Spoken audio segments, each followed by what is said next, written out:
In this section, we're going to talk about compressing bass guitar. Set your ratio to about 3 or 4. It's always a good place to start. If your goal is to smooth out the bass, try starting with a fast attack and slow release for players who have a strong pluck. Once you get those set, start rolling down the threshold.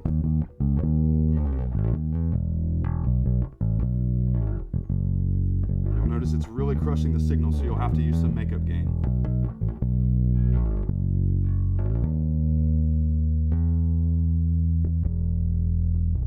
If that's the sound you like, then you're good to go.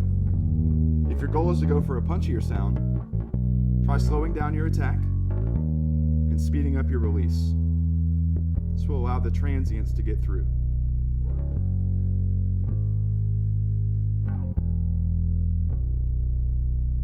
So now let's listen to a before and after.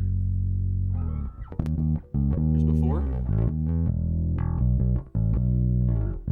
and here's after.